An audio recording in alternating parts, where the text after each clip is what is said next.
Okay, continuing on. Be sure to watch part 1 and 2 to catch up. This is part 3. So I'm in the middle of exposing all the statements that PETA likes to use in these Save the Sharks, Stop Finning videos. Their spinal cords are severed immediately. They edit this maneuver out. It doesn't bleed very much. It's a paper-thin wound, only about 1.25 inches wide, where the brain stem connects to the spinal cord for instant loss of sensation. Otherwise, they would reach back and bite the arm off of anyone who attempted to insert a knife or cut the tail or fin off a shark while it was still alive. They are clinically dead and do not feel anything. All pain reception in the brain is lost. Or if you tried to insert a knife, you would lose your fucking arm. There has never been a professional angler or deckhand in history to attempt to hack the fins and tail off of a shark while it was still alive, clinically alive, and did not have its spinal cord severed. Moving on to more lies. Go back and watch part 1 and 2. Several have already been debunked.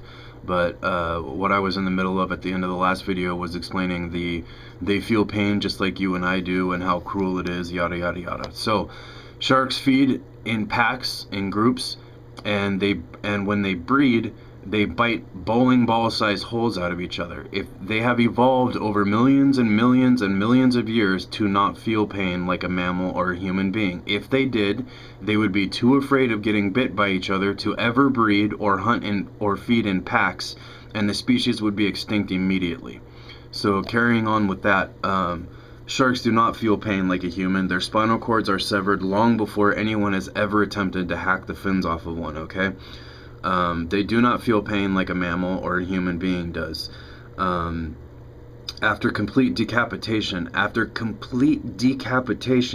the body and the head and the mouth still move and appear to be alive for 8, 10, or 12 hours or more after complete decapitation. So they cleverly edit the footage to not show you the bang stick, which is a stick that inserts a 12-gauge shotgun shell into the brain stem where it meets the spinal cord, or 9 out of 10 of them these days, now that they've made bang sticks so hard to come by, they simply use a fillet knife and insert it and sever the spinal cord where it connects to the brainstem for immediate clinical death and immediate loss of all pain reception. Like I said, not to mention the fact that sharks don't feel pain like a mammal or a human being, or they'd be extinct immediately because they'd be too afraid to get near one another to hunt in packs or to spawn. Every time a male and female shark get together to breed, they bite the living shit out of each other, particularly males to females.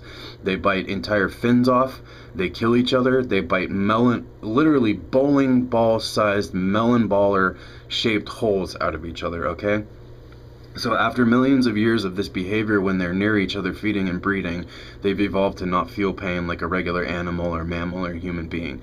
The other thing that nobody knows, and PETA won't tell you and these videos don't tell you, is the fact that shark fins are not a tasty treat. No one on this fucking planet would spend a few $100 for a bowl of fish soup, okay? Shark fin soup is fish soup. It can only be so tasty. It's only as tasty as the flavorings you add to it.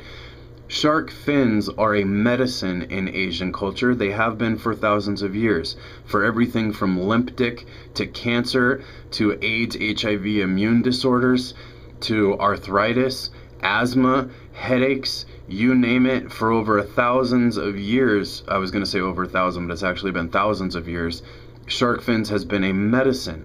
And the majority of it is not sold as soup. It's actually ground, pharmaceutically ground into a powder and used as over-the-counter and prescription medications. And it's been a huge part of medicinal treatments and culture in Asian cultures for thousands of years. So they love to tell you that it's all being done because it's a tasty treat. It has nothing to do with a tasty treat. Nobody spends $250 on a fucking bowl of delicious soup, okay? It's a medicine. And you're retarded if you don't know that. Honestly, I mean, how stupid do you have to be to think somebody's going to pay a couple $100 on a bowl of fish fucking soup? The next huge thing that will blow your fucking mind that nobody knows is the mass majority, something like 93% of shark species, do not have a urinary tract. They absorb their piss through their body, through their meat, and excrete it out of their skin, which is why anyone who's ever caught a blue shark or a lot of those species that are finned, it's the reason why the body smells so bad you don't want to touch it or get near it, and captains don't want them on their boats because they stink up the place so bad because they smell like rotten urine. The meat is unedible. You cannot eat it, let alone sell it. The meat is unedible. If you take a fillet of fish or one of the edible species of sharks and you marinate the meat for a few days in a bowl of piss, that's basically what the shark meat is in those species that are finned. The meat is unedible due to urine and uric acid content. So only the fins are desirable or sellable or edible, and they are not sold as a tasty treat. They're sold as a fucking medicine. So like I said, are you beginning to get the picture here? I've already debunked like 12 of their favorite, most popular lies and deception that they like to use. Another huge monumental lie is the fact that they say that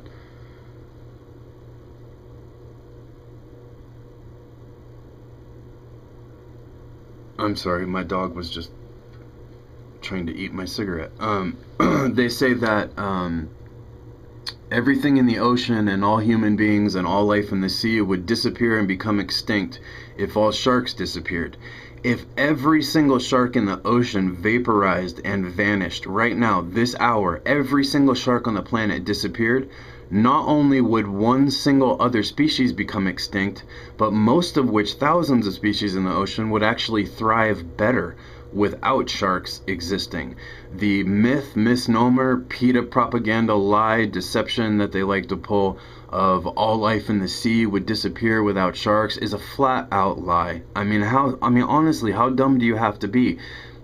I mean, let's see if I can find it. Right here on the right should be a suggested video of a tiger shark killing an 18-month-old whale. I just watched it a little bit ago. Anyway, it's irrelevant, but I was going to try to show you a video of a 18-month-old blue whale being killed by a tiger shark and being eaten by several other sharks. Whales, whale calves, otters, just about every type of fish, every species, every squid, everything you can think of on Earth would actually thrive better if sharks weren't around, let alone not go extinct. The only impact positively that sharks have is, and really it's only great whites and makos that are over 1,000 pounds who do it, is helping to keep down these massive epidemic overpopulation of seals and sea lions. But we can't allow great white sharks to have, you know, the trillions of them that it would take to bring down this epidemic of overpopulation of pinnipeds, which is seals and sea lions. Because hundreds of thousands of humans would die every year and nobody'd ever be allowed to go to the fucking beach or surf or dive or swim or anything ever again. So this is man's world, not animals. The world does not belong to sharks, it belongs to man. And white sharks cannot exist in great numbers without human beings being killed. That's not an option. You wouldn't allow T-Rex to run around so it could charge through your fence and eat your fucking kids in your backyard. It's no different. I'm gonna have to stop here because these videos can't be longer than 9 minutes and 30 seconds or whatever, so be sure to go back and watch part 1, part 2, this is part 3, come back for part 4 and continuing, and be sure that you watch all these videos, because everything you've been told and everything you think you know about sharks and finning is a blatant flat out lie.